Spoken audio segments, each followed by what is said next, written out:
Terkait kriminalisasi wartawan Rosmeli, ini catatan saya untuk Kapolri. Jakarta, kepada yang terhormat, Kepala Kepolisian Republik Indonesia, Bapak Jenderal Listio Sigit Prabowo di Jakarta. Dari beberapa teori yang saya pelajari dan diskusi yang saya simak selama ini terkait proses hukum atas wartawan Indragiri Hilir, Rosmeli, oleh Polres setempat, berikut ini argumentasi saya untuk menyatakan tidak sahnya penetapan tersangka dan penahanan Rosmeli. Saya sangat berharap yang terhormat Bapak Kapolri mencermatinya dengan baik dan seksama, dengan hati yang jernih dan tidak berpihak, kecuali kepada kepentingan rakyat, sebagaimana pesan Bapak Presiden Prabowo Subianto beberapa waktu lalu.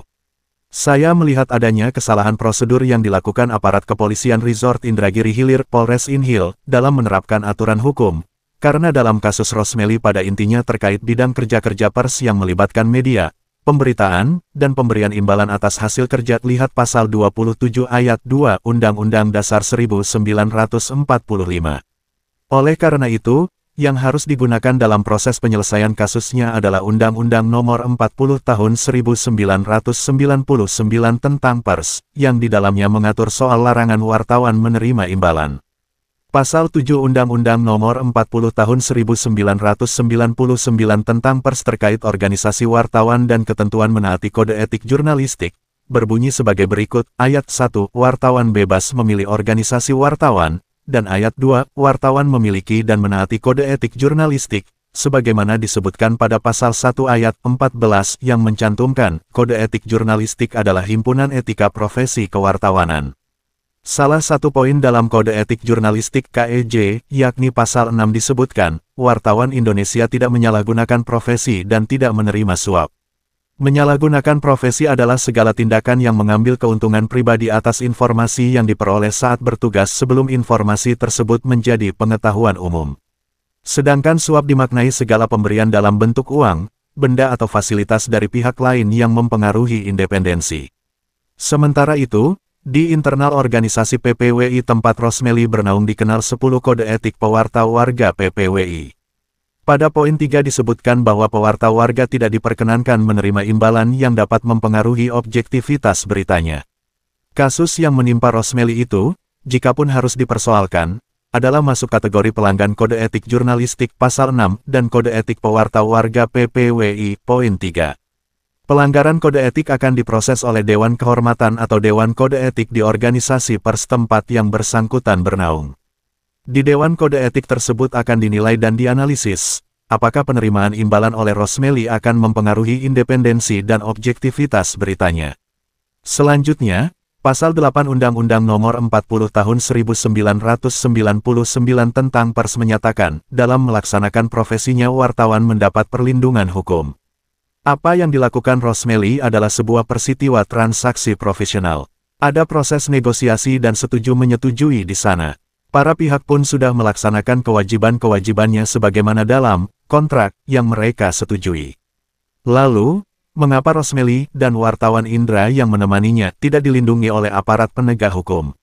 Proses yang dilakukan aparat ladusing alias Wercok di Polres Inhil, oleh karena itu, harus dianggap cacat hukum.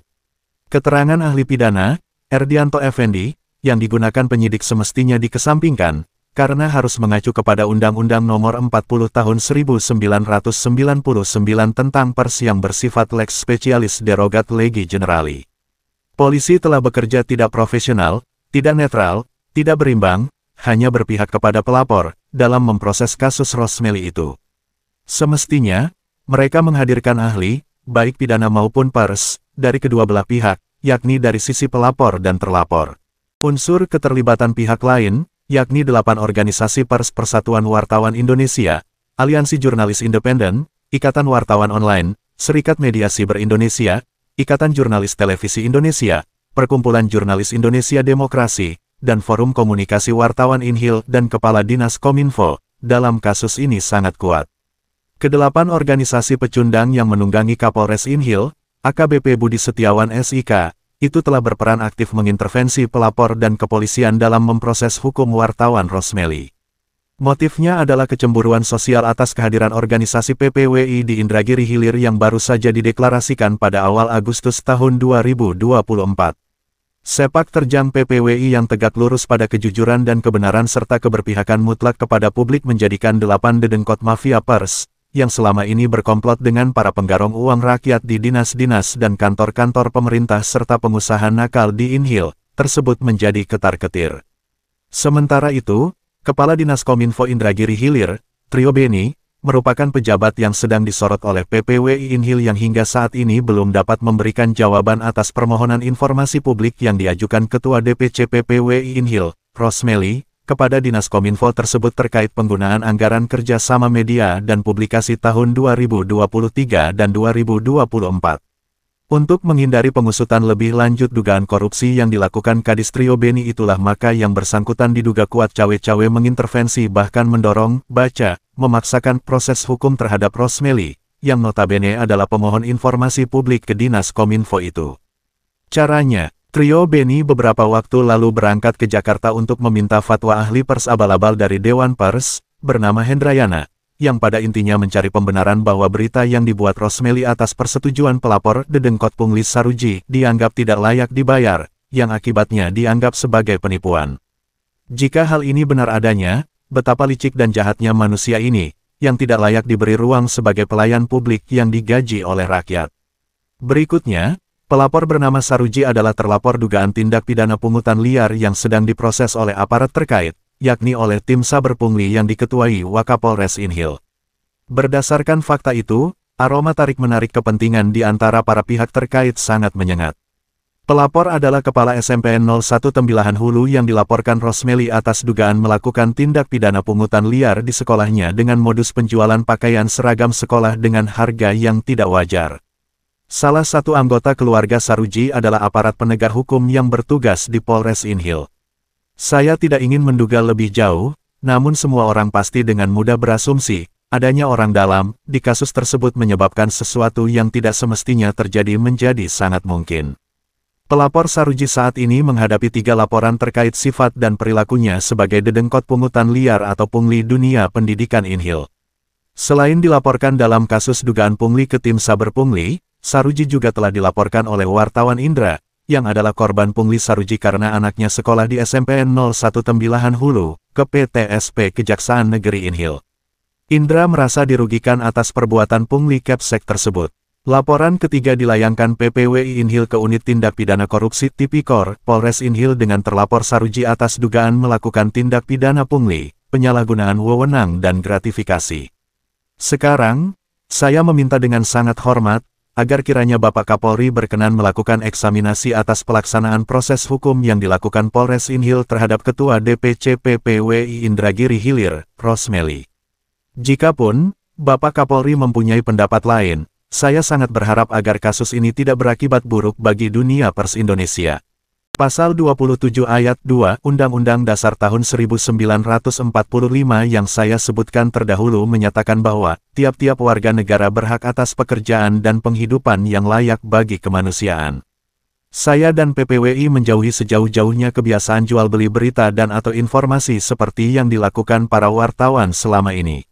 Namun apakah uang 3 juta rupiah yang diberikan Saruji dengan sukarela kepada Rosmeli akan menjadikan wartawan ini kaya raya seperti para koruptor di PT Timah dan para garong uang rakyat di kantor-kantor pemerintah dan para jenderal polisi yang bermobil mewah kemana-mana? Sebaliknya, jika Saruji termasuk manusia yang memiliki nurani dan beradab, dia wajib berterima kasih kepada Rosmeli, plus meminta maaf kepada wartawan Indra karena sudah memungli yang bersangkutan.